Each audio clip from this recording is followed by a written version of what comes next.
Hello and welcome back to Reading the Peers, where we chat about and discuss all sorts of movies. My name is Gary O'Brien, and with me as always for the monthly movie awards, it's my good friend and co-host, Mr. David Scanlon, as we present our accolades to the films of August 2022. So stick around, we hope you enjoy.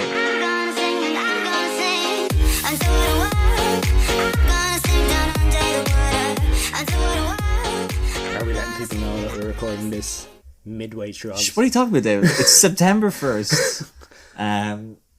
Gary, it usually comes out in September. I could tell you the lotto numbers for last week. 2, 3, 4. Yeah, we're recording this well before the end of the month. So there's a few movies we're not covering off, but look, we've seen enough of August at this point. August has been such a good month. We're like, you know what? Blow it up, ref. Good it off here. It's like it's 2-0 at half time and we don't need to see anymore. It's like, you know, what the only thing that could make this any better is Jack Harrison coming out with a great movie in the 69th minute.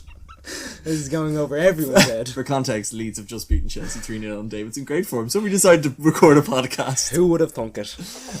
So we're recording this a bit early, but we like I said, there's some still good movies that we're going to be able to talk about this month. First up, I want to thank everyone who threw in their reviews for movies of the past month there in August, much appreciated. And I guess the movies we're going to talk about this month is Bullet Train, Prey, 13 Lives, Nope, Secret Headquarters, Day Shift, and actually a holdover from last month that we missed, a movie called Not Okay.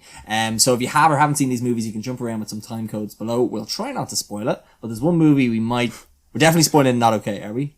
Yeah, there's a lot I have to talk about. Okay, we're definitely spoiling that, and then we'll try our best with Nope. We'll see how far we get. Again, I don't think anyone's going to be worried about spoilers for Not Okay, but go on. And then we're going to talk about some movies coming up then in the next month as well. But I guess for anyone who's listening for the first time, just explain the rough concept of this. It's monthly movie awards, 6 awards. Movie of the month for the best movie of the month. Movie of the month, worst movie of the month. I had to explain this to my father yesterday, and I don't know how many of these come out. And he just, fair play to him. How he's able to look at me and not seem so disappointed when I was like, so the Pierce Brosnan Award for Excellence in Acting, father, and he goes, right. So yeah, there's the Pierce Brosnan Award for Excellence in Acting, Pierce Brosnan Award for Incompetence in Acting, so that's Best Actor and Worst Actor. Then we have our Hidden Gem Award, which is for a hidden gem of a movie, and the opposite of that, which we have put a Eamon Duffy spin on, which is the Blatant Muck Award for the most overexposed piece of shit that came out in this month as well. So there's 7 movies to talk about. I thought where we could probably start off with would be the Hidden Gem, because I think the Hidden Gem's a good one to start off with. Sorry, just before you start there, a bit more of housekeeping. Obviously, we were out on Tuesday night, and someone came up to you and told you that they were listening to the pod. Yeah. And how much interaction do you get from people on the pod, like after pods and stuff, or within pods? It's a mix of both in that, like, sometimes I always expect no one to listen. Okay. And then when people say they listen, I'm like, shut up, don't tell me that. Okay. But then also what'll happen is I get people telling me things that I have said on the pod. Yeah. I'm like, wait, did I tell you that? And they're like, oh yeah, I heard it somewhere. I was like, no, I'm pretty sure they don't tell me they've listened, but I have to tell them that they've listened and have regurgitated it to me. Yeah. But yeah, and then also it's in strange ways where I'll be like talking about a movie. They're like, oh, I've heard you talk about that. I'm like, oh, I had a whole bit ready to go. I can't believe you've listened. I suppose my point was, and this is for the listeners as well, is there any movie that you've listened to the pod and we've influenced you whether to watch or not to watch a movie? Oh, my brother reached out about something. I can't remember what movie he said he watched, but he said he watched something off the pod and he was a big fan of it. Okay, that's good to hear. I just wondering, just out of interest, I was thinking about that. No one will ever give me the satisfaction of coming up to me being like, hey, you made me watch Brian and Charles. No, I'm not thinking about that. I'm thinking about something a bit more mainstream. Yeah, like Brian and Charles. Yeah. I think I'm going to throw Brian and Charles into the intro. The Hidden Gem Award, the Brian and Charles Hidden Gem Award. We'll have to wait until the end of the year, David. We did discuss it at the beginning. But speaking of the Brian Charles Hidden Gem Award. Oh, and sorry, the last thing I meant to say is how we decide these awards is David puts in his nominations for the month, I put my nominations in for the month, and then we tally it together as the only 2 members of the Academy. If there is a tiebreaker, it goes to a third party, which in the past was myself as a producer, but as listeners have given out, that seems very biased and unfair. So every month we try to get a new producer in, and this month I think we've decided to get the Predator from Prey. Yeah. And I think he's going to make a noise. Edit time dependent. Yeah, and if we're making any decisions that he doesn't like, he might eat one of us. Okay. Take our spines. Let's see. Does he have anything to say on that? Well, that might have been scary if I edited that in. Who knows? And of course, peer reviews. And the peer reviews as well. Yes, Dave, you're doing a good job of that. You have much better clear head than I do after that Leeds victory. Fair play. And yes, what we do is at the end of every movie, whoever throws me a message on Letterboxd, or some people have put stuff on Instagram and some people have messaged me directly. I throw that in for the peer review as well. Yeah. So be sure to let me know your thoughts. Just to clarify if we are correct or incorrect. Yeah, and I think it's really interesting then to get, like, I've one person in particular who reached out about Nope, and it was completely a different wavelength to what we thought about it, but it's really inspired me to think, oh yeah, you could look at the movie that way. So that I'll definitely come back to that later on. But speaking of a big spooky predator, let's talk about our Hidden Gem award, and the first nominee is Prey. Okay. And it's not the prequel to Eat, Pray, Love. Of course. A joke David has heard me made multiple times. He's been trying it with me. He's been, spitballing. Hey, David, what if I say it like this? Yeah, I've been working on it. I've been going to comedy stores with it. It's getting no laughs. It's just the one joke. I get up, I tell it, and you just leave. Just goes to show how much of a hidden gem it is. Nobody knows. Nobody even knows. It's either that or the joke is hilariously unfunny. Yeah, exactly. But yeah, do you want to let people know what Prey is? Yeah. Okay. So Prey is a prequel to the movies, the Predator movies. Prequel? A prequel, yeah, to the movies. The Predator movies. It takes place in about the 1700s. So like in the Comanche Nation in America. This is kind of during the, like, when there's kind of building in towards the west coast of America, and there's still kind of land to be discovered, and we're kind of introduced to a girl who is part of the Comanche Nation. Do you know what? I can't remember any names in this. I'm going to look them up now. Naru? Naru, there we go.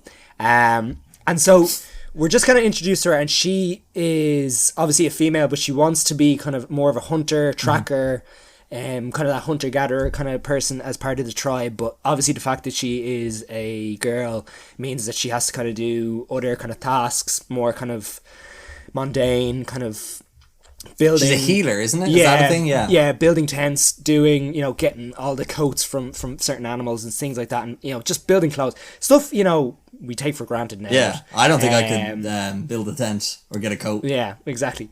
But unless I was in Decathlon, David. Yeah, exactly.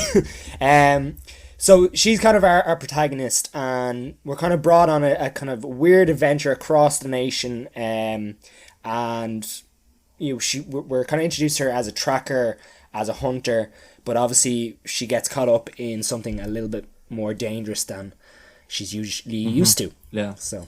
And this second character, I hope I'm pronouncing this name right, Predator. Predator comes on the scene. Yeah, exactly. So it's this case of nobody believes her because she's not a good tracker, that this thing that's out there hunting and killing people might be more dangerous. It's not your usual lion, tiger, or bear. No, it's a predator. But this is, do you know what? This is probably the second best Predator movie there's ever been. Yes, although, having recently watched the first Predator movie, because I kept sending you the gif of Arnold Schwarzenegger and Carl Weathers doing the handshake, I was like, I actually just need to watch this movie. Yeah. I would say this movie is better. Oh, yeah. But obviously, the original one was the one that kicked it off, so you'd probably say that has the truest form of this. Yeah. But this just does such a good job, in my opinion, of if this came out after Predator, you'd be like, this is just the same thing again, kind of. Yeah. But because we've had all this other garbage with so many other garbage Predator movies, introducing aliens, doing all this stuff, to strip it back to 1980, whatever the fuck it was, 80, 1780. No, sorry, as in like the 1980s, yeah, 1980s, and just tell it, but in a different time period, and just strip it all back and just go back to the roots of the story. It's so interesting and it's so well done, and I think not only is the acting great. The visual effects are great. The cinematography is great, but it's such a simple story. Yeah. So I don't think it deserves to be applauded as something that's a complete game changer. No, exactly. It's just a beautiful reset to a franchise that was just wildly spiraling out of control after the Predator movie that came out in 2018. Yeah. Well, there's just one thing you mentioned there, and it really resonated with me, and it resonates. Sorry, it resonates every time I see movies do this. Is locations. Yes. Some locations were absolutely phenomenal. I know, like, these type of action movies can't really rely on things like that, especially like big budget things, you know. Yeah. You do take them for granted, but like it just elevates the movie, and like it just adds that thing where good action, good narrative, good locations, good cinematography, and it's as you say, it's not groundbreaking, it's just doing all these things correctly and right, and stuff, and it's just ticking boxes and things like that. So yeah, I mean, I'm not going to say to anyone that this is like something you have to go out and see, but if you're looking for a good Predator movie or even just a good action movie, this is exactly what you want. And it's on Disney Plus. Yeah. We're not sponsored by them, of course. But it's a nice. You'd love to watch it in the cinema, but also it's a beautiful watch at home movie because it's an hour and 40 minutes long. Yeah. And also just go with the costumes as well. Like everything is just nothing takes you out of it except for the big Predator. But even still, but it's a case of. But even with that, I just feel like they did a good job of like first half of the movie, just to him as invisible, and then you just see little glimpses even when you see Naru's kind of run away. Some CGI is a bit poo, but you can forgive that. Yeah, and I feel like that's an issue when he's going invisible. It's just kind of, it's hard to tell if it's good CGI or not, but like they just kind of drip feeding you, and then when you see it, it's like big kind of flash. And I've seen a couple of things on Instagram of behind the scenes and how like actual physical that character is. Yeah, like, I saw. Didn't he have to wear a weird neck brace just for the weight of the head? Yeah. And shit? But yeah, again, as you say, it just elevates everything, and I was just disappointed that it didn't get released in cinemas. Like I feel like this is the type of movie that deserves that big budget release, but again, it's just so hard. I think because it was so below the radar. Yeah. You had to go discover it, and like you didn't know if it was going to be any good. And like I think I saw something where the director or the writer-director, I don't know if it's I think it was the writer, was trying to keep it secret that it wasn't a Predator movie. Yeah, like that would have been really interesting twist. But I think you probably got some more eyes on it, and I guess the reason why it's in Hidden Gem is I just feel like I don't know. I feel like there's a few people that wouldn't know what it is, and I feel like because it's on streaming, it's not. I haven't seen much about it, I guess. Yeah, exactly. Yeah, and I suppose we're going to talk about her later. Is Amber Midthunder? Oh my god! Like carries the movie. I failed to say, but I'm disappointed to say I haven't seen her in anything else. But like, she's definitely she's going to be a big star. Like the fact that she's a bit like Tom Holland. She can do the physicality, or she looks like she can do the physicality and stuff. Really impressed with her. Even like every character in this is really, really good. Yeah, and like I don't think there was anything apart from maybe a certain group of people just towards the kind of I think mid-section of the movie. I was just I thought that took me out of it a little bit, but I can understand why they're there, and it gives. I think it does give another kind of string to the bow of the whole narrative that like this isn't just about fighting a monster; it's something else is happening in their nation as well. And then the other person I was going to just mention is Dan Trachtenberg, so the director of 10 Cloverfield Lane as well. Yeah. So he's just like again. He seems to Did he do something bad in the meantime? He may have, because I haven't seen him do he did the anything. Black Mirror episode playtest. Yeah. Jesus. So, like, he seems to be just doing little things now. I don't know when this was filmed. I imagine, 2021 or 2020. Yeah, because maybe it was the case that this was filmed over COVID and it's just releasing now. But, like, thinking about 10 Cloverfield Lane was 2016. This is 2022. Like, a 6-year gap. Yeah. Now, maybe he's been doing other things in the meantime, but... It says development of the film began during the production of The Predator. So that was back in 2018. 2018, okay. So if it's been in development since then, maybe he's been tied up in it. Yeah. And apparently, filming shot in 2021. Okay. So... But as I said, I think he is just someone that just... You don't even need to give him a huge budget, just like... Yeah, and also, isn't this like the film was shot in English and then later dubbed in Comanche. It's like the only movie to have that and stuff. Yeah. You can watch the whole thing in Comanche if you want to. Cool. Yeah. And that's a lot of people were. I know some reviewers were kind of bashing the dialogue at stages, but I think the reason for that is that translating from Comanche to English, they have to do it a little bit simpler English. Okay. So that's why some of the dialogue is a bit weird and it's a bit Americanized, and you can kind of tell that it's a bit weird, like it's just modern dialogue. Yeah. But I think that was one of the reasons. That didn't take me out of it. Yeah, like it's again, it's because the physicality and the stunts are so cool in this that like it's worth it. You understand. And also, I think there was a week where this Bullet Train and 13 Lives came out after a week of seeing DC League of Super Pets, where the crawdads, and it was just a nice breath of fresh air. Yeah. So, sorry, just to mention, Dan Trachtenberg also did The Boys, according to this. What? Yeah, he also directed The Boys. some episodes of The Boys. So yeah, just to give him his due on that as well. Sorry, I interrupted you there. Oh, apparently he was supposed to direct the Uncharted. There you go. Thank God. This Dan guy. This is almost research we should have done before the podcast. Nah, we're taking people on a journey, David. Yeah. Speaking of people taking on a journey, not okay, David. Not okay. Oh, we're getting right into it. So I have not seen this. Wait, did you put this in Hidden Gem? Oh, yeah. No, we put this in Hidden Gem. Also, remind me, have to do the fucking peer review. Okay. It's from none other than Mr. Keno Driscoll. Okay. Big fan of The Predators. But also the movies. Yeah. There's not a band called The Predators, is there? No, David. It's what about the football boots? The Predators. No, he likes. Anyway, he gave it 4 stars, and he said it was good. He said it was The Revenant, but better.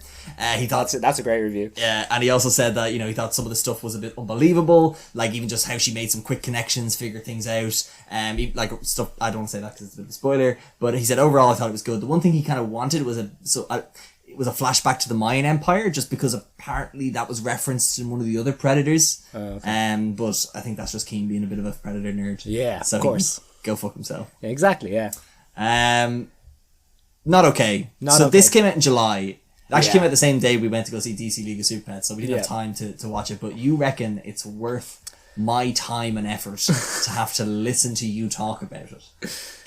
I'm doing the second movie in a row. You're gonna have to start pulling your weight, man. Oh, don't worry. I only have to edit this whole thing. Okay, so Not Okay is this kind of modern take on the lives of influencers and that whole culture of like being someone. Do you know what I mean? Like, just the fact that you said that kind of culture, I already know what type of this is going to be. Well, as an influencer, I'm not going to do that.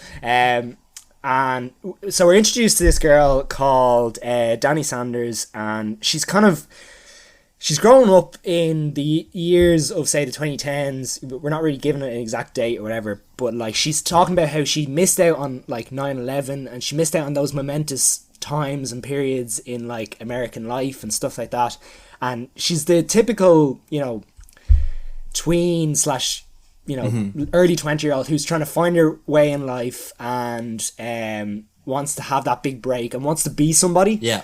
Okay, I'm going to do my best to not spoil it early on if anyone actually is interested. So she's the generation after us, because aren't we described as a generation we're too old, too young to own property and too old to be an influencer. Yeah, exactly. Yeah.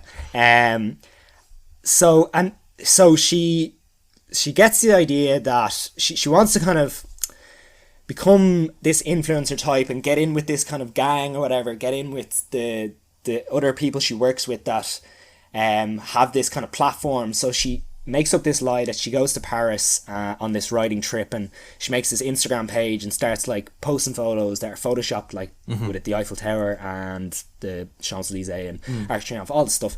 But then suddenly there's a big disaster in Paris, and she's kind of caught in the middle of it. Right. So she in the sense that she was supposed to be there. Yeah, she was supposed to be there. Yeah. Okay. So then she comes home and she becomes this kind of symbol for surviving this surviving thing. And being a survivor, and she joins a group of people who have had that issue where they might have been caught in a school shooting or stuff like that, or like part of like a murder investigation. What is this a comedy? Drama comedy kind of thing. And some people have described it a little bit like Uncut Gems, that you have this character who keeps making bad decisions and like keeps going on with the lie and tries that's to not okay. Yeah, just keeps digging the hole pretty much.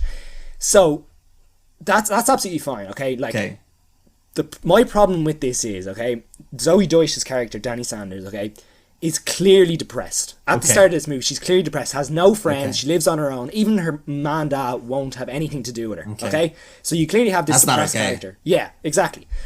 So the big thing is she writes this article for her company or magazine or whatever. And what's the name of the magazine, do you know? Oh, I'll look it up because I hope it's something yeah, stupid. something ridiculous. I think it'd be delinquency, something like something stupid. Yeah, and that's what gets her big break or whatever, and that's everyone kind of attaches themselves to that. Okay. And I've heard some reviewers talk about this movie that they hated this character, that she's just looking for attention. Oh, okay. And my whole thing is, okay, when you starve someone of attention, okay, so someone of her generation, okay, that just is constantly just on Instagram looking for the next hit of endorphins and stuff like that, like a Leeds 3-0 win. I mean, we're all just we're all just looking for her. Yeah. And then she goes off and does something stupid. You can't be, and then you all just like huddle around her. Yeah. That she's finally part of this group that's big in the world, and she's an influencer or whatever, and you give her all this attention now. You can't be upset when you find out that it's unreal, because she's come from this state where she's depressed, she's lonely, no one wants to be with her, and like all of a sudden, almost overnight, she just like blows up, and like. So my whole thing is, you can't be upset with her for doing something ridiculous like that. Do you mean that as like someone watching the movie or the people in the movie? No, the people in the movie. Because like even her parents just like, oh, you can stay here as long as you want. We'll make you cocoa, make you soup. We'll look after you. We'll pat you on the head. And like, but like, where was that beforehand? Yeah, because that's not okay. Yeah. So it's like, I feel like some people will enjoy this because it's their generation, and it will speak to them. And it will speak to their generation of influencers who like. And sorry, Dylan O'Brien's character in this, fucking hate him. And he does exactly the same thing as she does, but for some reason he gets away with it. So he pretends to be someone he's completely not. He's from Maine, but he's an influencer. But he does the exact same thing, but somehow gets away with it. I feel that's not okay. But yeah, it just spoke to me, and that's the reason I wanted to talk about it on this. So is the movie then just her getting away, just doing things that are quote unquote not okay and getting away with it until she doesn't, eventually but she's villainized, and I feel like that's the problem, is that like everything is put on her. When really like everyone around her was not helping her at all, and so that's it was just something I kind of had to argue, and maybe that's what they were going for. I don't know, but and how's Zoe Deutsch in it? Because I like she plays her. the character well. Because she was also annoying. Well, that's good. She's the one from Zombieland 2, isn't she? No. She's Zombieland 2. Maybe she is in Zombieland. Oh yeah, she is Zombieland 2, yeah. And she's also in The Outfit, which I've enjoyed her in both of those things. No, she plays the character well. Like is she also Emily in Paris? No, you're thinking about Lily Collins. Oh, that's who Emily in Paris is. Is Lily Collins also doing something else in Paris that's not that? Doesn't matter, dude. It's fine. So Emily in Paris too? Maybe that's it. Anyway, it doesn't matter. I'm derailing this point altogether. Yeah. So, would you recommend I watch it? No. Okay. But it's a hidden gem because it's just nobody's seen it, and it's just no. I as I said, I feel like a lot of people will enjoy this, but personally it wasn't for me. And I think people will be a little bit split on it because I think there's sides to the story a little bit less like Uncut Gems. I feel like Uncut Gems is just like, this is a bad person doing bad things. Whereas I feel like this is a person, a vulnerable person, put in a bad situation. Which, but it kind of just spoke to me on that level, is that like the whole population of the world, everyone within her circle just seems to like, and she goes viral, so like she becomes this kind of thing. She get COVID. No. She becomes this kind of thing where like when the secret comes out that she wasn't in Paris, like people really bash her. Like she gets like this Instagram thread or Twitter thread, and I feel like, again, that's I think another issue with society these days, is that when you're good, you're good. You're bad, you're bad. So, right, okay. But yeah, how long is it?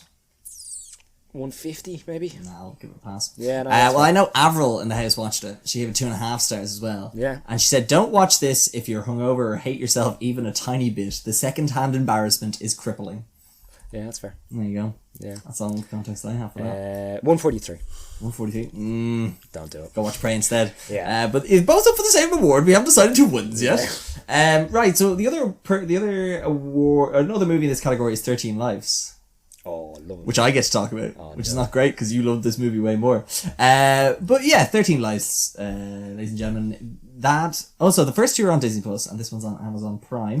Yeah, I think this is going to be the streaming section. No, because Brian Charles didn't go out and stream, David. No, I'm just saying, like, for this podcast. Yes, it is. So 13 Lives, for anyone who doesn't know what it is the latest Ron Howard movie, who hasn't done a movie in a while. What did he do last? He did the Whale movie with Thor. I'll get on it. He did Rush. Everyone's go with Rush.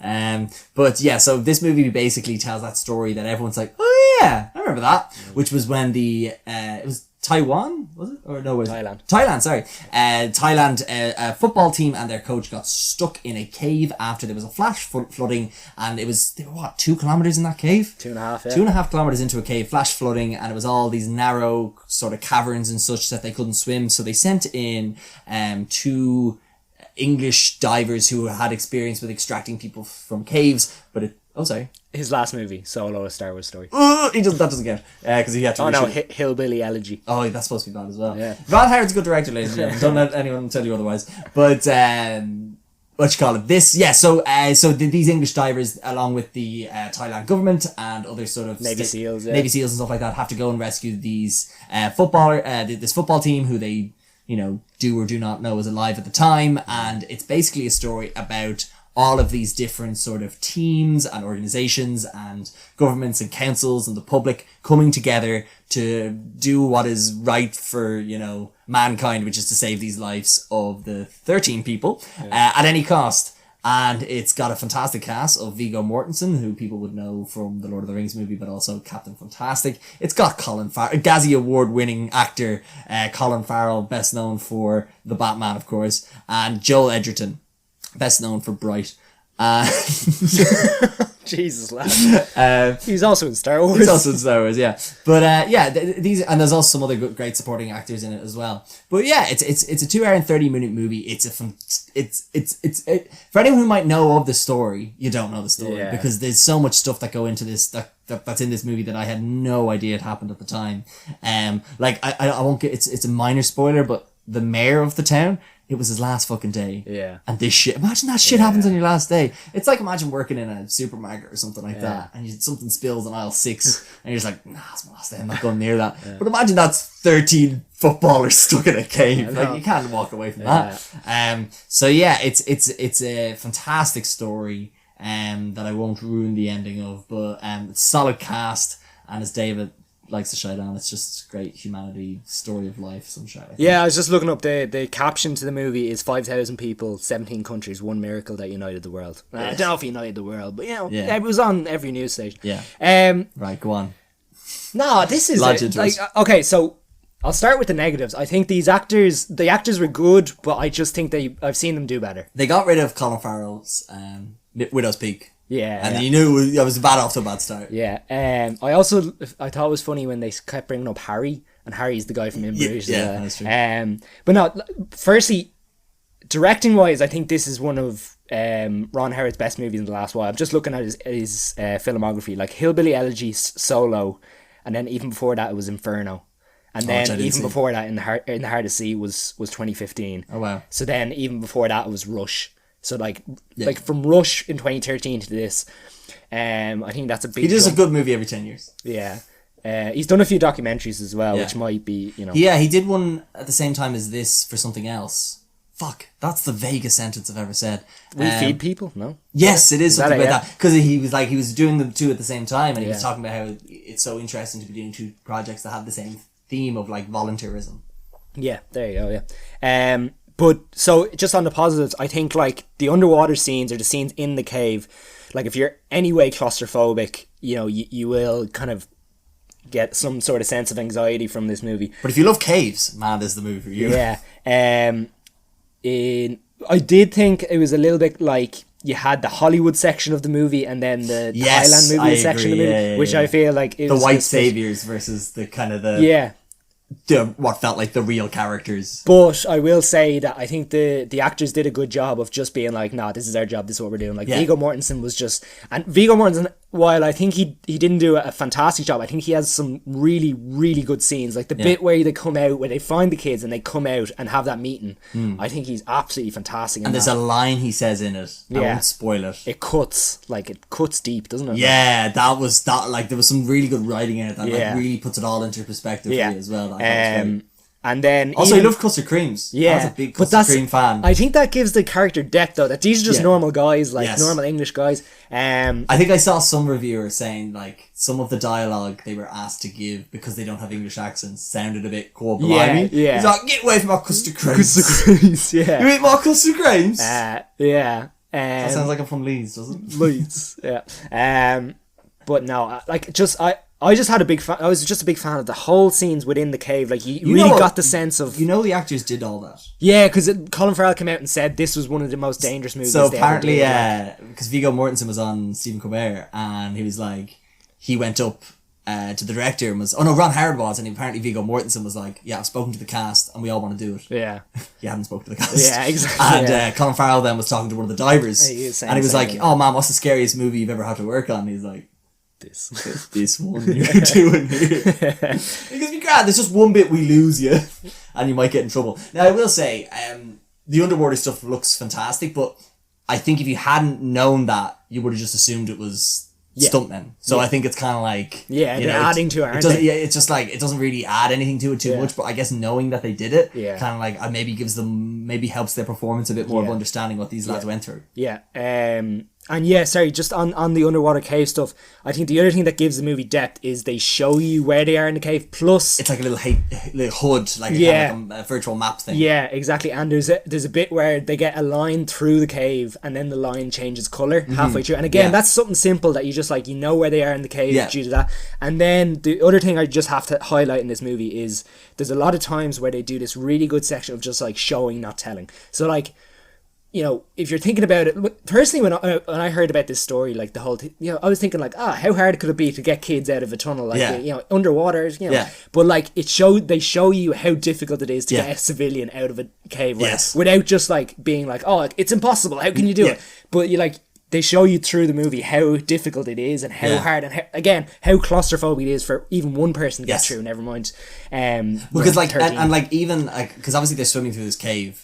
You kind of like, it's easy, and then you see the time at which, like how long they're swimming for, and you're like, oh wow, it's big of a pace. Really gives depth to the movie, and but I just had a really good time with the tension. I think it just builds throughout the movie, even knowing how it ended. Like if you still have that build-in tension, and just from reviewers who've talked about it, just that whole claustrophobia. I don't really get claustrophobic, but I can understand if someone does. Like this is something that you've been to caves in Thailand before. in Asia, Southeast Asia. But again, nothing as scary as that anyway. And you've scuba dived as well. I've scuba dived. Actually, the scuba dive scenes are very good. So I really as a scuba dive expert yourself. I have a license. Well, as someone who loves custard cream, I can tell you the custard cream love of this movie is accurate and well represented.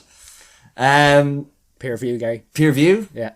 Thank you for reminding me. I want to know. I'm so bad. I'm very up for this. Emma Callis. Yeah. 4.5 stars. Love it. Says, absolutely amazing, beautiful and captivating film. Yeah. Even though quite long at approx 2.5 hours, it was worth every minute. Would have appreciated more time with the parents, especially Shai's mom. Yeah. Standout performance for me was Joe Edgerton as the doctor. Yeah. And like that's probably like his second best performance after Bright. All that makeup. Yeah, because I think that's just where the issue comes in with the two different movies. But I think, but this is what I'll say about Ron Howard, whereas like I feel like any other director would want to focus. He would have just cut it, wouldn't he? Just the cave shit. Yeah. But the fact that even there's even some stuff in the community as well, and even like, yes, you don't get to meet all the families of all the kids and stuff like that, but you get being able to focus on one. Kind of gives you a bit relate to the whole issue at hand. And they do get a few scenes where there are interactions with the Navy SEALs and with the actual the rescue divers as well. So, what do you think of all the Man U jerseys though? That was the thing. That was left them in the cave. That was the other thing. If I got up to the, I'm like, yeah, man, you're staying. I would have actually loved some football banter. Yeah. Because the only thing they really talk about, they talk a little bit about the World Cup. Actually, funny enough, that's one thing that really ground me. Because I was like, oh, I know where I was for that match. Yes. There you go. Yeah, because they were like, did you see Belgium beat Brazil? Yeah. Oh, I loved all that. Because Belgium nearly lost to Japan the week before. So, it's funny. Yeah, it was just, good movie. And it is weird, these kind of disaster movies happening, and like, we were not alive, but like, it's so like recent that you know where you were and things like that, whereas creepy. Even like stuff that happened, even 9/11, I'm just like, I was in school, so You'll bring the mood down. Just at the end. Those cause of grief. No, I completely understand, yeah. No, because it's so rare, because like so many other disaster movies, like, I don't know, like, you know, I watched Titanic and be like, Apollo 13. before my time. It's Apollo 13. What's with him doing movies at 13 disasters on it? Exactly, There's another one coming, and he'll know about it before I do. Tell you, he'll have a movie made. And we're like, how did he do that? How did he have that ready? Yeah. So Hidden Gem Awards. Yeah. So it comes down to what is the most hidden movie? Yeah, exactly. Which is 13 Lives. Yeah. And what's the biggest gem of a movie? No. Which is maybe Prey, in my opinion. I'm going to go with Prey. What does the Predator think? Just because the Predator is very close to my face right Dave, now. I'm not going to lie, you've got 3 dots on your head. Yeah, exactly. Prey, we're going Prey. Oh, yeah. I think Prey. Okay, fair. And we'll get that director to come and collect it. Danny B. Dan Trachtenberg, Danny T. Danny T. Well, congratulations, Prey. First movie. Oh, right. Second one, Blatant Muck. Blatant Muck. I'll take this one as well. I'll take the first one here. So yes, Blatant Muck Award, as we described, it's for the most. See, this is hard to kind of explain why this is here. So the first one up is Day Shift. Yeah. Which isn't the most overexposed movie, but I guess when we talk about it as well, we talk about it as a movie that has everything going for it and yet underperforms. And I think when you have a movie. It's his first time directing, so I'm not going to judge the director too much, but it's the production company that does the John Wick movies and did Bullet Train, and so it has all that going for it. Also I need to get you this is another thing about this movie I need to tell you about. But also someone like Jamie Foxx is in it, and also Dave Franco as well. So like it has that going for it as well, and it's funded by Netflix, so you know it probably had a big budget as well. 100 million. What? Yeah, 100 million. According to Google here. That's how is that movie 100 million? There's a whole scene that's just a house. Yeah. Anyway, I saw some reviewers say like that was probably just like all of JJ Perry's best friends being like, hey, do you want to do some stunt work? Yeah, exactly. What's it going with this? So what the movie about is it's about Jamie Foxx, who appears to be a pool cleaner, but he's actually a vampire hunter, and he's somewhat freelance because he has fallen out with the union. Yeah. And then something occurs. Sorry, we're based in LA as well. That's important. Oh yes, based in LA.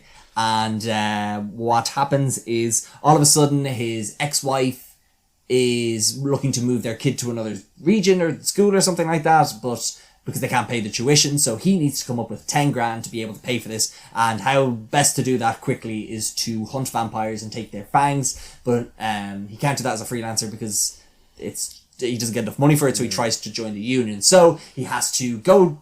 He left the union on bad terms, so he has to go back to them kind of on all fours, like praying, being like, hey, can you let me in? They're like, okay, cool. And the head of the union doesn't like him, so he's like, right, you can only come back, but not if you break any rules. And then he assigns him like a buddy who's like a pencil pusher and like a super nerd to be like, knows all the guidelines. Knows all the guidelines off by heart. And he goes, right, if Jamie Foxx breaks any rules, you're to tell me, because obviously then he will go break rules. So then what happens is Jamie Foxx and the nerd go out looking for vampires, but at the same time there's a bigger threat at large that our main characters don't know about, and Jamie Foxx learns that he cannot resist the nerd too much, and the nerd can't resist Jamie Foxx. They have to come together for the greater good. A bit of a buddy comedy, a buddy cop kind of movie. But you know what, story wise and I think world building wise, this is quite good. Like, yes, I don't think they don't dig into it too much about how the vampires got there. It doesn't make any sense that they're in LA. Like, why would you be in LA? Yeah, sorry, I just discovered something absolutely fantastically wonderful about this movie. Go on, tell us. The cinematographer is the same one who did Barb and Star. Go to Mr. Del Mar. There you go. That person does Sunshine. Sunshine, yeah. Also the same cinematographer as Get Out. Jesus. Yeah, and Fantasy Island and Insidious 2. I don't know. Anyway, continue. So just in terms of the world building, I really like that. And look, at the end of the day, I probably wouldn't hate another movie in this world. So this is my thing. and I saw something about it. This production company does old grizzled actor, works for a shady corporation, and all of a sudden has fallen out with them, and now has to go back to them to complete a mission. And it's a really interesting world that's, you know, we're an organization that nobody in the average day knows about, but it's the shady underground that people do. It's the same as John Wick, Bullet Train, and now this movie as well. And I'm sure probably not Legally Blonde, Atomic Blonde. But also Legally Blonde. What's going on there? So the world is really interesting, and this is the whole idea of the Union that are vampire hunters, and there's these vampires going around running real estate in Los Angeles. Scum. But like, that's all interesting, and you see there's like a scene where they go into the Union, and there's like a picture of Abraham Lincoln to kind of link back in with that movie and book about Abe Lincoln vampire killer. So there's like interesting stuff in it. Yeah. But the biggest thing for me is the action in this movie is so good. Yeah. It's like the opening scene, I just stuck it on, and within the first 8 minutes I was like, cannot wait. This is going to be batshit. Now, the action quality does deteriorate throughout, but the creativity is really interesting. Yeah. And there's a great scene in a house. Yeah. There's a big brawl in a house that was so like, it didn't move the story along. There wasn't any particularly cool shots. It was just fun and action, and it was great to see different characters. Like, we had Jamie Foxx and Dave Franco, but we were introduced to other characters, and we knew their shtick immediately. And then to see how everyone dealt with the danger at the same, that was great. But the story, it was the link between dialogue is atrocious throughout. There's a character, for example, who's just brought in at the end to be like, yeah, we need someone else, so come on, you're in this movie now. Yeah. Like Snoop Dogg's in it. Yeah. If that's not a spoiler. That's not. So no, he's introduced fairly earlier, and he's the one who gets Jamie Foxx into the Union again. But it's just a bit all over the place, and then the actions, like after the first action scene, there's nothing for a while, and also the villain was atrocious. Yeah. So this is the thing. I think they came up with the 3 action set pieces. So first one in the house, second one in the house, and then the third one at the end in the cave. Yeah. And they just didn't know how to link it all up. Yeah. And as you say, like, even Jamie Foxx is you know, enthusiastic, he's enthralling and stuff. Like, he's been in some absolutely fantastic movies, but even his, you know, charisma couldn't really cut the butter. And I think he delivers some. He had a really good line. Fuck, I meant to write it down. He had a really good line. I was like, that's so well delivered. Yeah. It's not even that good. And I think the dialogue is really bad at times, and I looked into the writer of it, and it worries me because it's the same writer as Army of the Dead, Army of Thieves, John Wick 3, which isn't known for its fantastic story, but he's also going on to do John Wick 4. So you just, I don't know about this guy, Shay Hatton, but from a directing point of view, this is the thing, on the action scenes, that first one, because it's kind of a little bit shocking, not even shocking, it's just like, never seen anything like before. Yeah. But the problem is it kind of stagnates because you just keep seeing the same type of kind of kills and stuff like that. Yeah, and there's also another thing about it where we're introduced to like 5 different types of vampires. Yeah. But I never really was able to never saw the difference, did you? I was never able to differentiate. See, that's the thing I would have liked to have seen. You know, in a game, you see like a brawler, or you see the big kind of boss. It's like, you ever played The Last of Us? Yeah, exactly. There's like different ones than that. Yeah. This was all like, they're all shouting and screaming. Yeah. I would have liked to have seen maybe a slow vampire or a fast vampire or something like that, or one that can fly, or I don't know. Yeah. Ridiculous, something ridiculous like that. But like ones from What We Do in the Shadows. Yeah, exactly. You see Taika Waititi and Matt Berry. Yeah. Or like, you could even see ones that like just surrender straight away or something ridiculous. Yeah, that's kind of interesting. You know what? Have you watched the What We Do in the Shadows TV show? There's like an energy vampire where he's just a really boring guy. So when he talks, you get so tired because he's stealing your energy. There's also an emotional vampire where she's like, "Oh, my dog died today," and like makes people feel real sad. That's how she gets her power. Yeah. Now, obviously, they wouldn't do it in this, but like you can do different things like this. So that was just the disappointing thing for me is they as you say, they got a real good start to the movie, and then they just didn't have a story behind it. Yeah. They didn't really have... They had these action set pieces that just didn't link up. If the movie was like 30% more action, I think I would have thought it was great. If it was just balls to the wall, crazy action. Like the first scene. And what if like Jamie Foxx was just mute? No, Dave Franco. Dave Franco mute, yeah. He's atrocious in this. Yeah. He's just miscast. Spoiler alert, he'll come into the worst actor category later on. Yeah. But like... He's such a and this is not, I don't care if this is, but he pisses his pants every time there's vampires. Yeah. It's like, oh no, I finished my pen. It's just that level of humor. And this is like, you just don't get that vibe off him at all. Like, I don't know, he just doesn't, it doesn't come naturally to him. He's a good actor. He's done really funny stuff before, but I just didn't really like him in this. And I don't know if it was the dialogue. I don't know if it was like JJ Perry not being able to go up to him and be like, hey, tone it down a bit. You know what I mean? Yeah. But he was just like hamming it up, and it's just like, I just wasn't feeling it at all. It was really distracting in scenes. And his character goes through a bit of a change later on in the movie, and it's just doesn't really land with me at all because you kind of hate him already. Yeah. You're kind of happy he's... Yeah. Snoop Dogg's good though. Snoop Dogg's good. He's written... The character is Snoop Dogg. Yeah, exactly, yeah. And minigun. Yeah, there's a minigun in it. It's very good. That minigun is fantastic. It's class, yeah. That's what I mean. Action's great. Yeah. That's why I think it's an Amber movie, because watch it for the action. Yeah. I think it's 2 hours though. We've no red movies this month, do we? We definitely have one. Oh, sorry, one red movie. Oh yeah, we're getting there. But yeah, I think what was the nobody sent me any reviews of this, so I have to steal one which from Tyler. He gave it 3 stars. He goes, "It has to be said, Snoop Dogg's character, Big John Elliott, is greater than Van Helsing." Yeah, I definitely seen the Van Helsing movie with him. Oh my god! Oh, that's imagine Hugh Jackman showed up with this.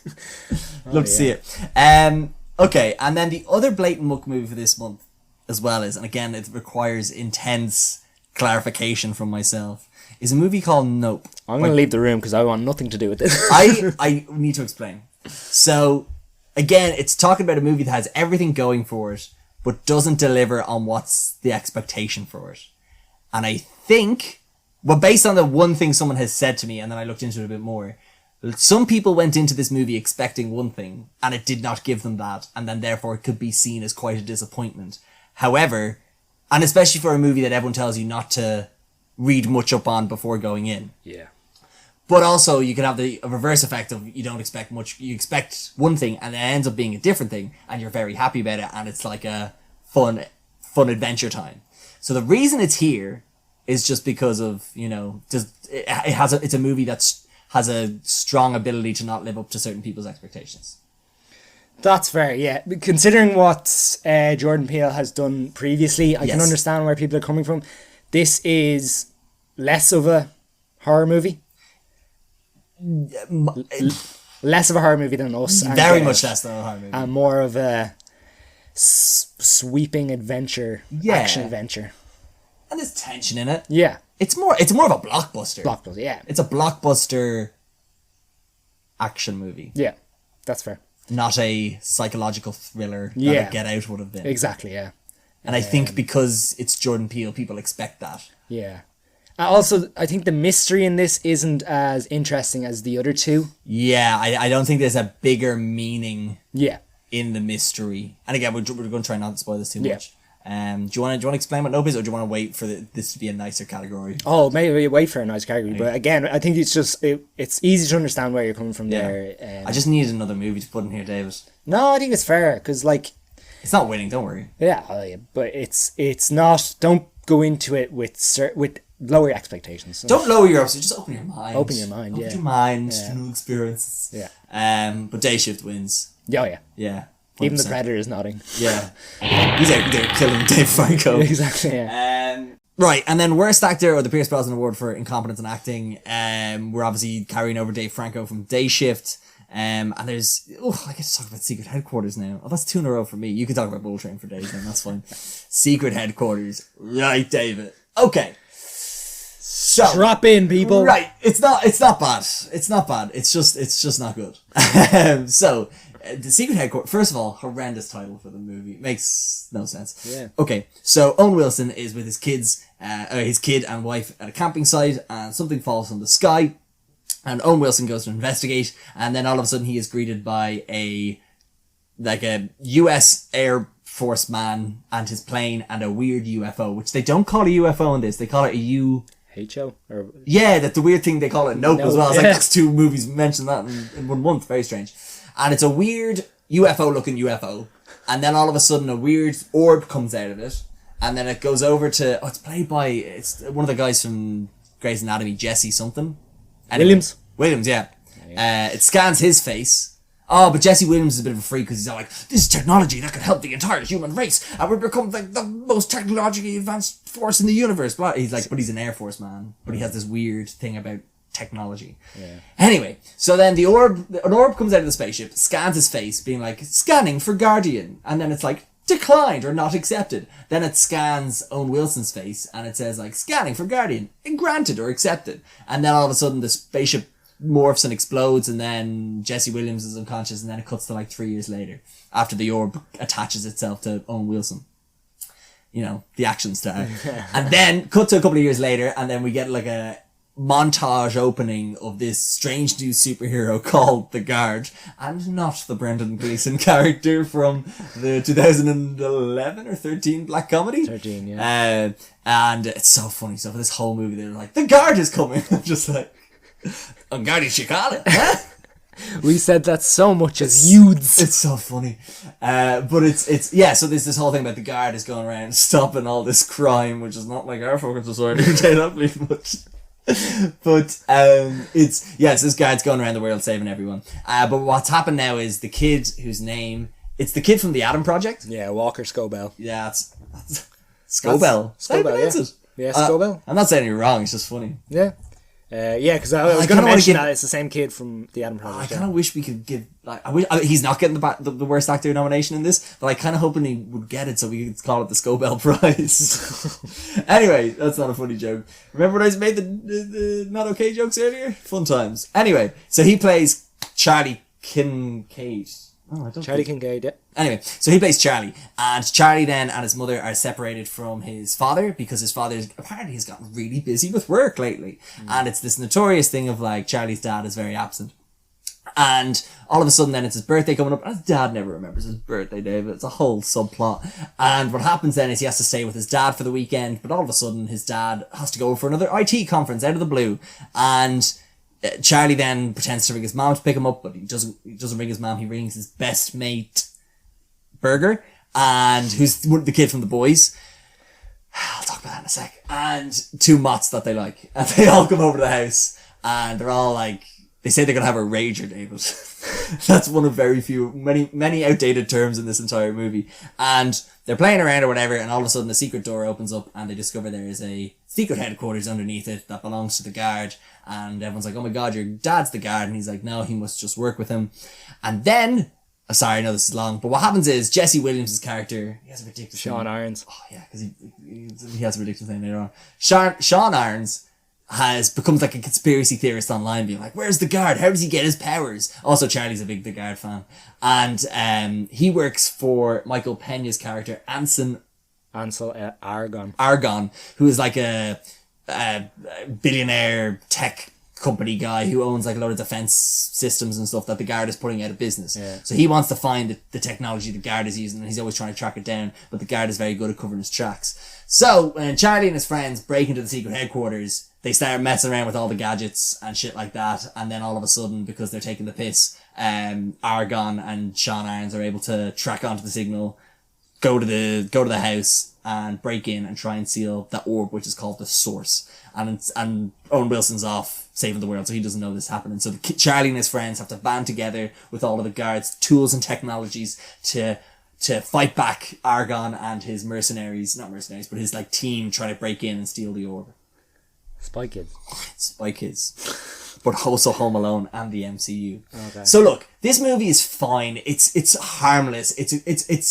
It's grand, but it's just because it's trying to like be all of these things. You're like, that's just the worst version of these other things. Exactly, yeah. And the acting is fine. Like, what's his name? Walker Scobell. You can tell he's trying to play a kid, but I feel like seeing him do the press tour from the Atom Project, he's so much more mature. Yeah. So trying to see him play my dad never wants to hang out. I just want to see him, like, I want him to come to one of my baseball games. Yeah. You're at the age, kid, now where you don't care what he doesn't. No, thinks. I feel like he's putting it on too much, and it comes across that he's very Disneyified. Yeah. And then your man who plays Burger, Keith L. Williams, he does the same thing he does in this movie that he does in Good Boys, where he does that scream. Yeah. And he does that fucking a lot, David. And it's piercing. But it's kind of cool, what I will say, is that like the kids take the gadgets to school, where one of the gadgets is this like circle thing, and it's like a portal, and if you have the two circle things, anything you put through the portal goes on the other side. So one of them puts their math test through the circle, and the other girl in the library fills it out for her because she doesn't want to study. So shit like that kids might like. I don't know. And then Charlie uses one of the other things to help him like throw a baseball real fast to get a strike. And I guess the reason it's in this category is Michael Page is so fucking annoying in it. He's so annoying in this movie. Worse or better than... Worse. Yeah. So bad, because he's trying to play scheming. And he's just... I feel like either the dialogue was bad or they didn't write lines for him. Because that's what it comes across as. There's a fight scene at the end between Owen Wilson and Michael Pena where they both have the suit on, because there's two suits now, like every good Marvel movie. Yeah. And like... It's a funny scene where he's like going over to a water fountain, like taking a water sip, but it goes on for like 30 seconds too long, and it's just like, this is meant to be funny. Yeah. The action's kind of cool at the end, but it's just a bit of a disaster of a movie. Yeah, I can kind of tell it's like it's a Paramount Plus exclusive, so I should have known. But it's family friendly. Yeah, I don't think there's anything too raunchy in it. Yeah. Owen Wilson's grand. It's a bit disappointing seeing him in this after Loki. And sorry, so it seems like Owen Wilson isn't in this a lot, is he? Not really, no, because he's off saving the world. Yeah, he's kind of off screen. It seems a bit weird. Like the cast, like Michael Pena, Jesse Williams, Owen Wilson. It's weird. There's actually one guy in it. His name is Charles Melton. And he's in Bad Boys for Life. He's one of the Bad Boy Junior team guys. Okay. He's really good in it. Yeah. Oh, he's Asian, isn't he? Yeah. He's really good in this movie. He's my favourite part. And spoiler alert, they shoot him in the head. I'm just like, because Michael Pena's going around being like, leave no traces and stuff like that. So it gets a bit dark because he starts killing off his own men. Yeah. And they look to blow up. And he's like the one of the mercenaries. No, he's one of the mercenaries. Yeah, so he's kind of cool. He's having a great time. Okay, yeah. So he comes into the room. He's like, guys, I found nothing except for like a secret door to a lair. Like there's some good bits like that. He seems to be having good fun. And the kid actors aren't really particularly the two girls. One of them, I think, her name is like something. Yeah, Abby James Witherspoon.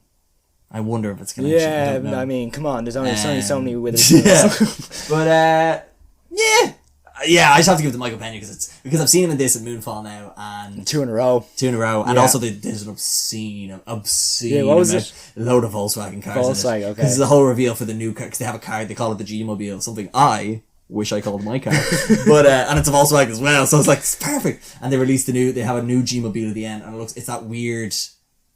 The Volkswagen van? It's like a new tech version of that. I feel like it's a real thing. But like the logo is like in the center of the screen as two characters talk. Yeah. It's a lot. I feel like I had more things to hate about this movie. But the jokes are bad. I think you've gone on long enough. Yeah, I have. Sorry. It's because I know you haven't seen it. I feel like I need to, explain it. Anyway, Michael Pena gets this nomination because he's good for him. Oh, Wilson's harmless in it. Yeah. And then what's his name again? Scoble. Scobes. I love seeing him. That kid, he's been good. I haven't liked either of the movies he's in, but he's so solid in them anyway, and I'm interested to see what he does now. Yeah. But the last nomination for this category is one you disagree with, but I'm going to make you talk about. It's Joey King in Secret Headquarters. Not Secret Bullet Train. Bullet Train. Will we give the award for this first and then talk about... I think we might have to suspend that until after we talk about Bullet Train. Boy. Because I would vote to give it to Joey King. That's harsh. Really? Yeah. Jesus, that's very harsh. Well, see, I think she has the worst performance in a better movie. Sorry, who else is nominated for this? Michael Pena and Dave Franco. Yeah, but that's not a bad movie. I don't know. I didn't think she was that bad. I really didn't think she was that bad. I'll have to go to the Predator. Me? What the? Right, fine. We'll go with Dave Franco. Yeah. The Predator agrees. I can't disagree. The Predator doesn't like going after women. So exactly, yeah. She's defenseless. Yeah, exactly. Defenseless little girl. So then what is our last two last two? Oh, sorry, categories. I didn't do my peer review. Yeah, sorry, go on. My peer review is it's from Mark, not the Mark we know, another Mark, and he goes 3 stars. He goes, Mom, I would love it if they made Iron Man 4 in the near future. Mom, oh, don't worry, baby, they've got Iron Man 4 streaming on Paramount Plus at home. Good job. Oh yes, last thing I'll mention about Secret Headquarters. Same director as Paranormal Activity 3 and 4, and also Project Power.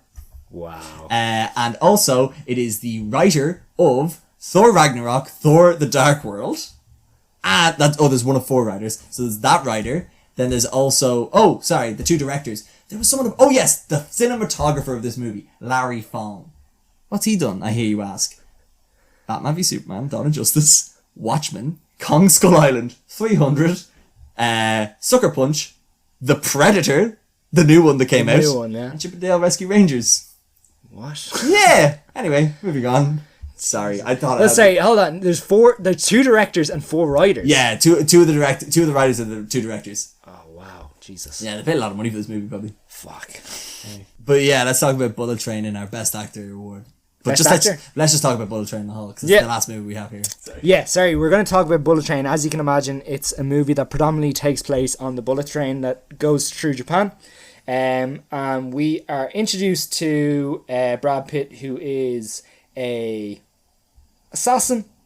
Works for an assassin company. Yeah. He's like a freelance assassin, and what he's gone onto the train to do is to try and steal a package, which contains a lot of money. How deep do you want to go on this? Because I feel like I loved going in so blind on this, or relatively blind. No, on this. I look. I don't think we have to spoil too much about it, because I think you've teed it up nicely. Yeah. There's some cameos in it. Yeah. But we're going to talk about some of the characters who you wouldn't know about. We're not going to give too much away. I think we can talk about the action, the story, and just the characters and actually the actors in it as well, I think. Yeah. Well, the thing is that obviously Brad Pitt's Lady Bird isn't the only assassin going after this package. There are a number of different assassins on the train that are all going after kind of similar things, maybe certain different things that are also happening as well.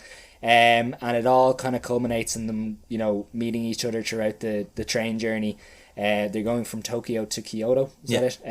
And yeah, obviously, look, when you get these kind of characters on the same vehicle, different things can occur. Railed transport. Yeah, but I think we can start by saying this was fantastic. This is right up our So street. this movie got panned. I think it's like 50% Rotten Tomatoes, something like that. And I can completely understand why.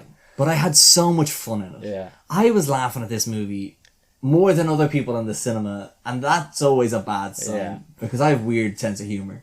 So, because where were you? Why didn't you watch? Oh, you were at a Rovers game. Rovers match, yeah. And well worth it. Sorry? Well worth it. Well worth it.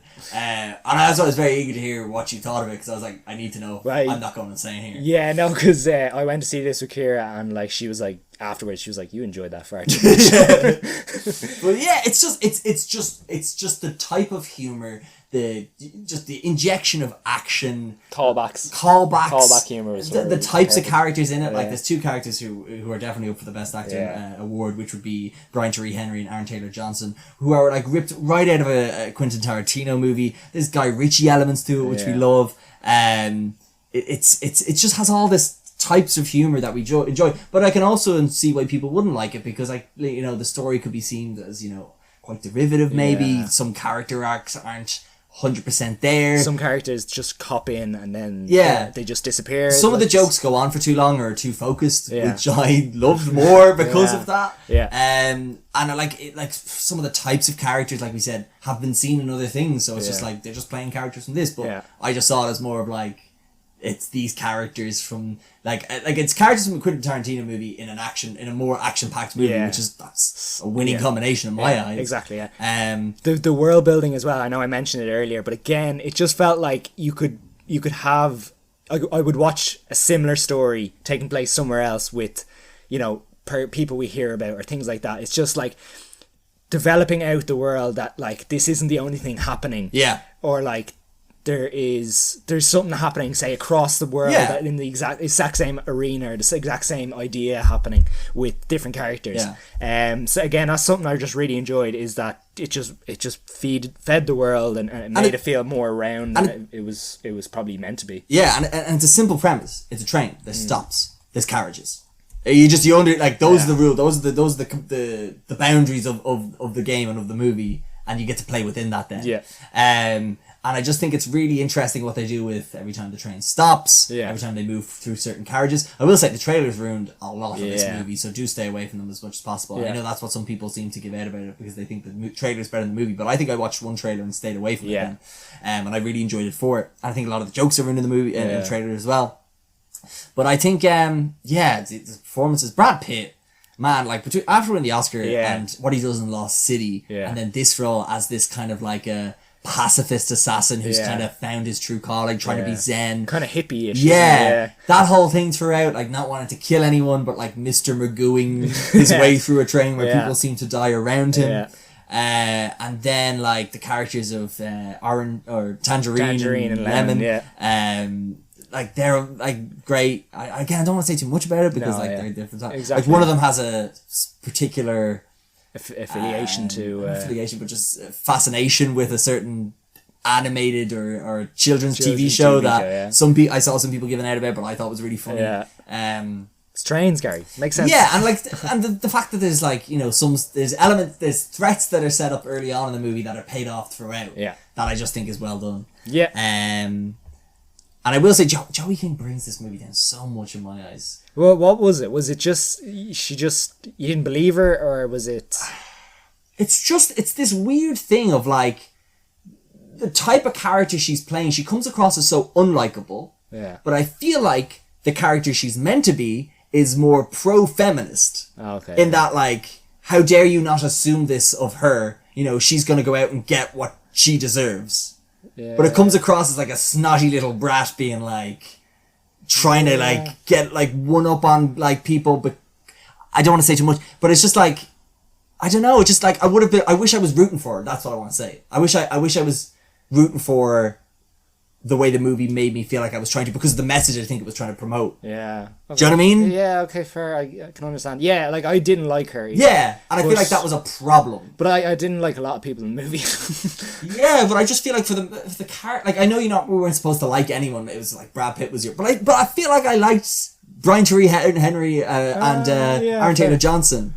You know, I feel like I liked the I don't know if I liked Aaron Taylor Johnson's character. Like I thought he was a bit of a... Well, he was West Ham fan. No, but I loved when he was on screen. I didn't like when Joey King was on screen. Because I just felt like, I don't know, there was something, maybe it was her arc. But I just feel like she was annoying. I didn't want to hate her. Yeah, fair. No, I can understand. Okay, fair enough, yeah. No, I get where you're coming from. But I just feel like, I don't know. And I don't want to say other things about other people in the movie, but, because again, it's a bit of a spoilery movie. But. Also a little bit shook by this 86 to 90 million budget. Yeah, I will say it comes across kind of cheap because there is only like 5 carriages. It's like, do you know what I mean? I suppose, but I don't know. CGI is a bit poo at some points. But I don't know. I feel like 50% of that has to go to the actors.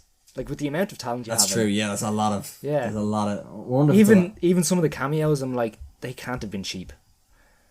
Could not have been cheap. Anyway. Yeah. But no, like I think. In one sense, I think we're slightly biased on this because I think this is right up our street. This is the other guys. This is the nice guys. Yeah, it's bros having fun. Yeah, it's a bit silly. So I think we're a little bit kind of biased in that sense. But I definitely think if you like those sort of kind of Guy Ritchie movies, a little bit Tarantino, you're gonna have a great time with this. Yeah. Also, I realized I was just looking at my review there. Another reason why I was annoyed with Joey King was she was the main female in the movie and the most unlikable. And then also you had fucking Karen Fukunaga in this movie doing nothing. There's also another character. There's another character, female character who. But like she's got enough going on that I'm like this movie. Like, but when I thought Karen Fukunaga from The Boys and most famously from the Suicide Squad, not the Suicide Squad, action star does nothing in this movie. Like, why'd you get her for this? Annoyed me anyway. Yeah, I was kind of expecting her to be there'd be more to her. Yeah, but she doesn't really do anything. But not for everyone maybe, but definitely a fun time. We loved it. Yeah, and I think this movie should nearly just win every award because of this one Letterboxd review. Yeah, which is from Tyler, 4.5 stars. R.I.P. Agatha Christie. You would have loved Bullet Train. Yeah, exactly. So for best actor then, David. So we have the nominees are Brian Tyree Henry and Aaron Taylor Johnson, and one or the other for Bullet Train. Not Brad Pitt. No. I love them. I know there's a bit in a toilet And I know some people absolutely hate it, but again, I thought that just speaks to what that character is. He's so fascinated by something that's so simple and it's been seen. I loved. I know. See, I think I do like the tangerine and lemon interaction more, and but yeah, I don't know. It's just. Well, I'll finish the nominees anyway. Yeah, and that's Amber Midthunder for Prey, and then I have Kiki Palmer for Nope. I can't believe someone talk about Nope. Oh yeah, we haven't. Yeah. Fuck Jesus. Yeah, there you go. We picking one. Amber Midthunder. I think she carries that movie. Plus the Predator's looking at me again. Well, if anything, he wouldn't watch it. Give it game respect game. You know what? I'll say I'd agree because it's nearly like a Sigourney Weaver-esque alien performance where she's able to carry that whole movie because of being there for the action, the stunts, and new time talent. Yeah, I'm hesitant to give it to Brad Pitt because Brad Pitt doesn't need another award. He doesn't need a Gazzy. He's got an Oscar. Yeah. And then I kind of I like it on Untitled Johnson because I just can't. I don't think you can separate them either. That's a great point, David. That is a fantastic point. And then Kiki Palmer, I just really enjoyed her in the movie. Yeah. What can I give to Amber Midthunder? Midthunder, yeah. Congratulations. Yeah. Gazzy award-winning director. I don't know that. Redditor looks pretty angry, and I could only assume how angry he sounds by the editing I was bothered to do. And then worst actor, then we gave to Dave Franco. Dave Franco, yeah. And then for Poovy of the month, it's between Day Shift and Secret Headquarters. Gary, take it away, Gary. Secret Headquarters 1000%. And again, it's not I've seen more. It's not a bad movie on what it is. Yeah. It's just the worst movie I've seen this month. There you go. That's not. I could have watched something horrendous. You could have watched Muck, yeah. I could have watched Orphan First Kill. Yeah. I think that's out today. Yeah, it is. Not bothered. And right, then movie of the month, our nominations then are Prey, Bullet Train, and Nope. And let's try and swiftly talk about Nope. Because Jesus, for podcasts that were like, this'll fly, we've ended up talking for a while. Yeah. We've got a lot of cuts to Nope. make. You talking, my talking? I could talk for a bit about Nope. So Nope. Again, I don't know how deep we should go. Okay, I'll try my best. So basically it's a movie about Daniel Kaluuya, Jordan Peele. Pierce Brosnan isn't in the movie. That's why I think. And Leeds winning 3-0 against Chelsea certainly shows that horse.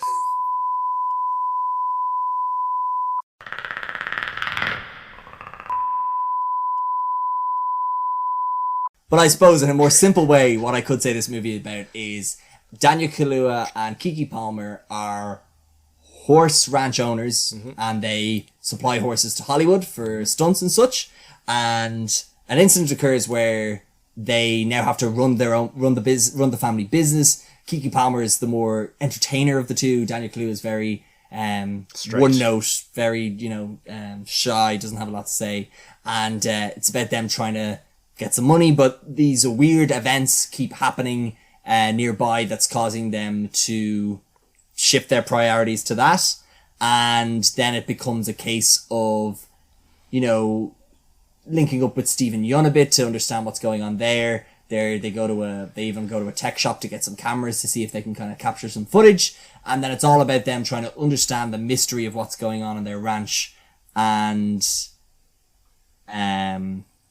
protect their business. Yeah. That's the best way I can kind of... Yeah. But yeah, like we kind of said in the Blatant Muck segment, they're...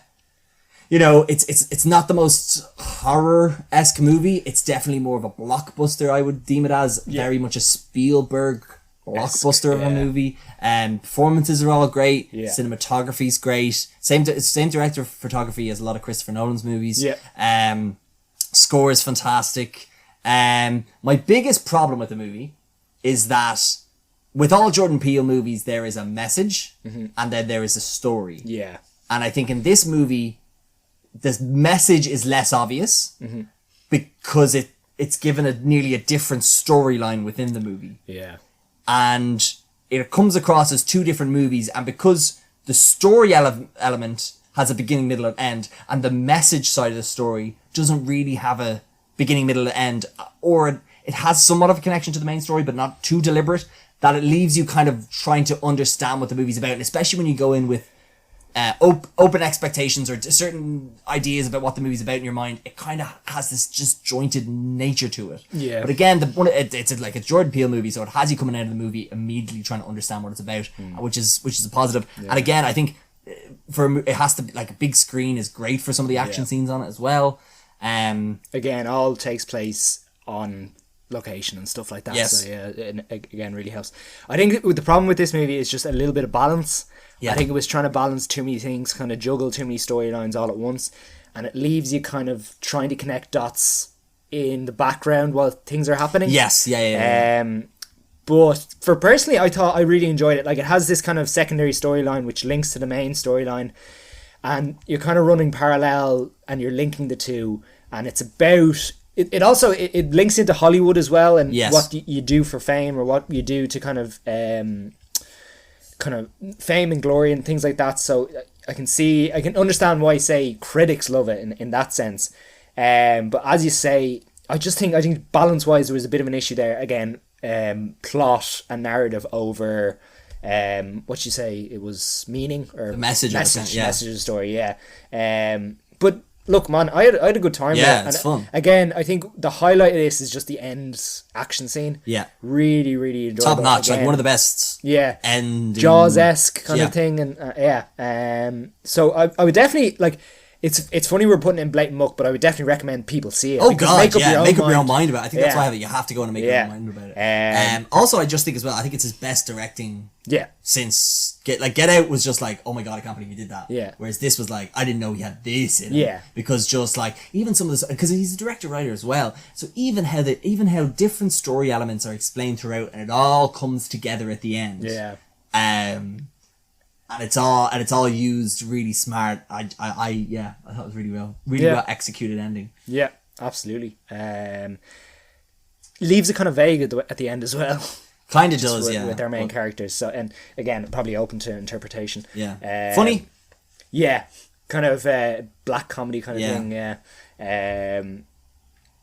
And again, I like some of the side characters. There's a few side characters in this that come in. There's weird dialogue as well, but I feel like that's kind of intentional. Yeah. And it's the weird kind of thing of getting in at the right time in certain aspects of, it's just, it's weird. Yeah. It's a weird movie, but it's Jordan Peele. It's Jordan Peele, yeah. Interesting to see what he does next. Yeah, absolutely. But in terms of movie of the month, David. Again, I feel like we're very biased. Come on, I want to hear what you think first before I come out with my nonsense. Well, like Secret Headquarters, what it has going for it, it's so hard because Prey is not the most groundbreaking movie. Yeah. It's the solidest movie. Nope was it aimed for the moon, didn't it? Yes, it had a lot going for it, but I wasn't truly satisfied by the end of it. Yeah. And Bullet Train is not good, but I had so much fun with it. So I'm really struggling to pick one. Yeah. This is probably our best month for a while. It's definitely the best month for a long, long time. Yeah. Bullet Train. It's the one I'd watch straight away again. That's a good point, yeah. Yeah. And it's one I recommend everyone to watch and then make up their own mind as well. Much like Nope. Yeah. I'm Brian Charles. Yeah. I'm gonna keep referencing that forever and ever. So if everyone sees it, we'll stop mentioning it. But until then, Bullet Train. Yeah, Bullet Train. Wow. Right. So to recap, Bullet Train wins. See, the thing is, the Predator doesn't know what a train is, but he understands bullet. So, that's a good point. So he's on board. So we got Bullet Train's winning our movie, Secret Headquarters winning our PUVI. Best actor is Aber Mid-Thunder, worst actor is Dave Franco, Blatant Muck is Day Shift, and Hidden Gem is Prey. That's a nice little spread compared to last month where we just gave them all to two separate movies. Right, okay, well, we'll quickly run through what's coming up for the next month because we have got a month ahead of us. Yeah. It's a bad, so the reason why we're recording this early is because we're going away. Yeah. And once we get back, we're right into it, David.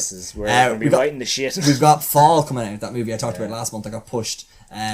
Funniest thing about that movie since we last spoke about it was they have used deep fake technology to change the mouths of the actors saying the F word so that they can bring the rating from an R rating down to like a PG-13 or something. Yeah. Ridiculous. Nonsense.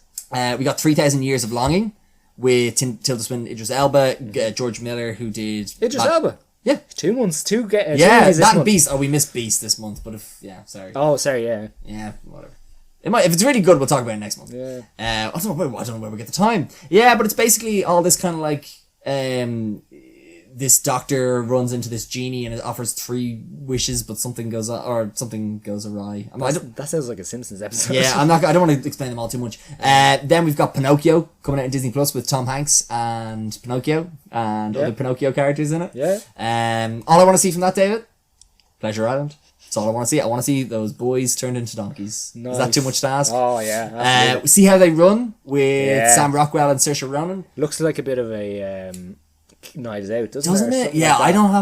I don't have a good feeling about this one. I don't know. I don't think Sam Rockwell signed Now, on to how many anything. times have we sat here and said Also, why? Saoirse Ronan. Yeah, why is this? I said that. Oh, sorry, Yeah, this movie can't be bad. This actor's in it. Yeah, But I don't so- know how I feel about this. Bodies. Yeah. It's about these 20-something-year-olds get stuck in a remote mansion during a hurricane. A party game goes very, very wrong and ends up with a dead body on the ground and fake friends at every turn. And with dead body on the ground and fake friends at every turn, they try to find a killer amongst them. It's Among Us. Crimes of the Future. Yeah. This is Viggo Mortensen. It's is it Darren Aronofsky? No. Cronenberg. David Cronenberg. Yeah, it's something about the human species adapt to synthetic environment. The body undergoes new transformation and mutations. Accompanied by his partner, celebrity performance artist Saul Tenser, showcases the metamorphosis of his organs. Meanwhile, a mysterious group tries to use Saul's notoriety to shed light on the next phase of human evolution. Looks fucked. Looks like a fucked movie. Yeah. Then we've got Don't Worry, Darling on the 23rd Yeah. of September. It's that Olivia Wilde, Florence Pugh, yeah. and Harry Styles. I love how sick Florence Pugh is of this shit. Yeah. It's great. Fair play to her. Because Fuck 'em. yeah, I don't know if I aired my grievance about Harry Styles on the podcast, but get over it. Yeah. You broke Ted Lasso's heart. I know, yeah. Anyway, basically it's about living in an experimental community. A housewife starts to suspect that her husband's company is hiding disturbing secrets. Then The thing with that is we've seen something similar like that on TV recently. Yeah. I don't think it's going to be as good as that. No, I don't think so either. Yeah. Fuck Harry Styles. Then we've got Mrs. Harris Goes to Paris, David. I was just going to mention this. This adds to our list People of go movies. to a place. No, a list of movies that rhyme. Do you know? Yeah, people go to a place. Oh no, yeah, people go to a place. So you was got the- Barb and Star go to Vistelmar. No, sorry, Barb and Star go to Vistelmar. Yeah. And Jerry Marsh go large. Go large, They yeah. go to And a then place. Mrs. Harris goes to Paris. Mrs. Harris go to Paris. This looks quite good and it's reviewing very well. Yeah. Basically, it's about in 1950s, London, a widowed cleaning lady falls madly in love with a couture Dior dress. She falls in love with the dress, deciding that she must have one of her own. After working to raise the funds to pursue her dream, she embarks on an adventure to Paris that will change not only her outlook, but the very future of the House of Dior. Nice. Yeah. And then finally, Hocus Pocus 2. It won't be any worse than House House Gucci. Gucci. You'd hope not. Let's hope not. But yeah, any of those sticking out to you that I quickly read through? Sorry, I was looking at a list of movies there and I lost it. Sorry. Put it this way, if you found one, it's 3,000 Years of Longing. yes. Just because it looks a bit weird. Yeah. It looks a bit like an Everything Everywhere All at Once, but again, I'm not sure what to expect. Do you want George to read Miller, the, though. Do you want to read the things? I sped through it. No, right? no, it's great. Oh. No, and then See How They Run, but again, you've tempered my expectations on that one. I don't know. I just think it looks like a rip-off Wes Anderson movie. Yeah, but I don't know. Could be fun. Anyway, yeah, that's me. Those two? Those two, yeah. Yeah, I think I'm definitely I don't know. I'm kind of interested in the Pinocchio one. I'm on a bit of a Tom Hanks buzz at the moment. Yeah.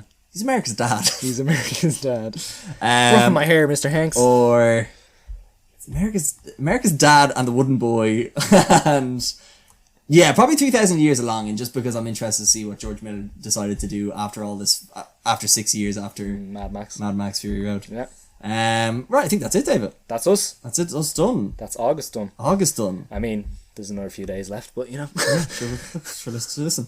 Well, look, David, thank you very much for stopping by. Delighted to be here. I want to say thanks to anyone who's listened to this and any of the other ones. If you want to shoot us what you're thinking about movies, you can either message us on @ReadingThePeers on Instagram. You can also follow us on Letterboxd and throw your reviews up there, and we'll read them out next month. And if you have any other thoughts or whatever, let us know. If you want to come up to me in the street and say you listen to a podcast from me, just get really shy and tell you to go away, please feel free not to do that. Yeah, do let us know if we have influenced you in any way about certain movies and if those influences were incorrect or correct. Yes. Yeah. There you go. Specifically Bullet Train. Bullet and Train. Brian and Charles. Yeah. We will keep mentioning it. Also, and let us know if you've seen Nope, especially that scene where